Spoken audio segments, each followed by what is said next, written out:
Son cifras, como le decía yo, tremendamente preocupantes que van marcando una tendencia al alza que no se detiene. Por eso hemos querido invitar a esta hora a la doctora María Teresa Valenzuela, que es epidemióloga, vicedecana de investigación de la Facultad de Medicina de la Universidad de los Andes y también miembro del Consejo Asesor Presidencial del Gobierno en esta pandemia. ¿Cómo está, doctora? Muy buenas tardes. Muy buenas noches ya. Buenas noches, ¿cómo está usted? Muy bien. El Ministerio de Salud hoy día, doctora, cambió la definición de los casos de coronavirus por recomendación de ustedes, del Consejo Asesor. Ahora no es necesario tener un test positivo de PCR. ¿Por qué se cambia esta definición? Y explíquenos de qué se trata. Se cambia esta definición con el objetivo de que cada vez los casos sean detectados y aislados lo más oportunamente posible, porque muchas veces, digamos, las personas han entendido que cuando se hacen un PCR esperan tener el resultado para comenzar, digamos, las medidas de aislamiento. Y ese es un error muy importante, porque un caso desde el momento que es sospechoso y clínicamente presenta síntomas, al menos 2 síntomas, que pueden ser fiebre, o tos, o disnea, o mialgias, o decaimiento, o pérdida del olfato. Entonces, por lo tanto, en ese caso ya es un caso sospechoso que tiene que ya aislarse en espera, obviamente, qué sé yo, del PCR, si es que se lo ha hecho. Doctora, pero acá ya hay un concepto clínico. Entiendo que ahora va a haber 3 categorías, ¿no es cierto? Casos sospechosos, casos probables y casos confirmados. Y casos confirmados, exactamente. Ya. ¿Qué es un caso sospechoso? Entonces, un caso sospechoso es lo que hemos trabajado hasta aquí, ¿no es cierto? En el sentido de que clínicamente se ve que este paciente presenta al menos 2 síntomas, que puede, como digo, ser fiebre, mialgia, dolor de garganta, tos seca, disnea, ¿ya? Pero tiene que tener al menos 2 síntomas. Ya. En ese caso, realmente pasa a ser es un caso sospechoso que obviamente clínicamente correspondería a un caso. Pero también es importante, caso sospechoso es un contacto de un caso que ya fue confirmado, digamos, con PCR positivo, pero con ese caso basta un solo síntoma.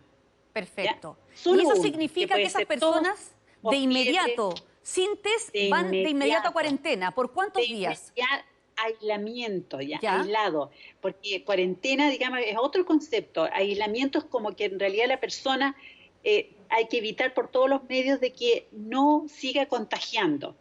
Ya, después viene la otra categoría de casos que serían los casos probables. ¿Ya? Y esto ayuda mucho los casos probables porque sería el caso sospechoso que tiene, por ejemplo, un PCR que ha sido indeterminado. Entonces, por lo tanto, esa persona antes se volvía a repetir un examen, hoy día no tiene que repetirse un examen y por lo tanto pasa a ser un caso probable. Pero también es un caso probable es el contacto de un caso confirmado que presenta síntomas, ¿ya? Dentro de 14 días de haber tenido contacto con un caso ya confirmado. Entonces, por lo tanto, ¿por qué se hace este cambio, digamos? Porque no podemos seguir esperando solamente basándonos en el test PCR, porque ya son muchos los casos. Ya podemos ver, qué sé yo, que claramente en el día de hoy, solamente en el día de hoy se han confirmado más de 4.000 casos nuevos. Entonces, por lo tanto, ya no se puede seguir esperando que el resultado del PCR, que se demoró, que no estuvo. Entonces, por lo tanto, el criterio clínico acá es muy importante. Y, doctora, con esta nueva definición, ¿no va a subir mucho la cifra de nuevos contagios todos los días? Lamentablemente, y es lo que en realidad obviamente asusta, pero sin embargo, el objetivo central es que el aislamiento de este caso comience casi inmediatamente, o sea, comenzó a presentar síntomas clínicos y todo, entonces por lo tanto se actúa, a diferencia que a veces anteriormente se mal entendía, que debía esperar el PCR, y eso en realidad no corresponde porque es ahí donde comienza a generar infecciones en los contactos que tiene a su lado. ¿Qué es un contacto estrecho para que la gente lo sepa, lo tenga claro? Bueno, contacto estrecho, por ejemplo, con las personas con las cuales uno vive bajo el mismo techo, ¿ya? Es decir, quien duerme en el mismo hogar, eso es un contacto estrecho. No haber tenido una reunión o un encuentro con una persona con la cual uno no convive constantemente. Ya, también eso es un contacto estrecho en el sentido que depende del tiempo que haya tenido esta reunión. Por ejemplo, si ha tenido reunión durante 2 horas, por ejemplo, y no ha mantenido una distancia que en realidad aquí se ha dicho muchas veces que es 1 metro, pero en estricto rigor deberían ser 2 metros de distancia entre persona y persona y que no esté usando mascarilla. Entonces, en ese caso, obviamente, una reunión de 2 horas, es decir, que la cantidad de virus que ha recibido de un caso que ya está infectado es muy alto. Entonces, por lo tanto, también pasa a ser un contacto de mucho riesgo. Doctora. Y también le explico lo otro, que son 15 minutos, digamos, que yo puedo estar hablando con una persona frente a frente, cara a cara. También significa que yo estoy eliminando muchos virus y obviamente se los voy a transmitir. Y ahí en ese caso bastan 15 minutos como para poder yo ser capaz de transmitirle las gotas con el virus al contacto. Doctora, las cifras de hoy día son muy altas, más de 4.000 casos de nuevos contagios. El gobierno dice que en 10 días más podríamos ver, o al menos en un tiempo similar a una semana, podríamos recién empezar a ver si las medidas de cuarentena que están ocurriendo ahora han tenido un efecto. ¿Esto es así? ¿Cómo vamos a ir viendo el desarrollo de la curva a su juicio?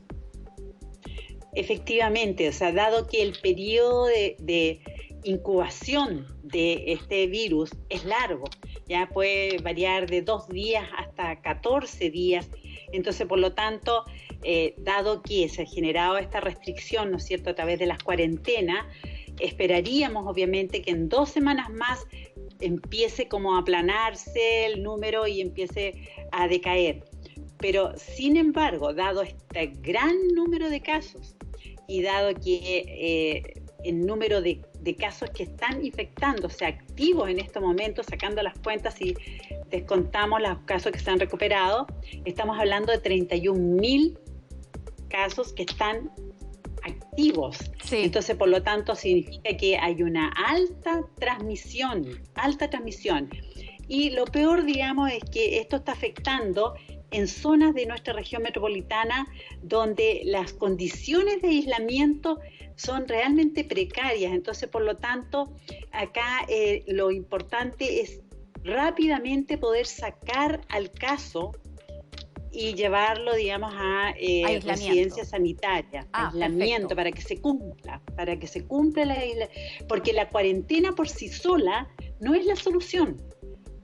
La solución es, obviamente, la pesquisa precoz, pero el aislamiento de los casos.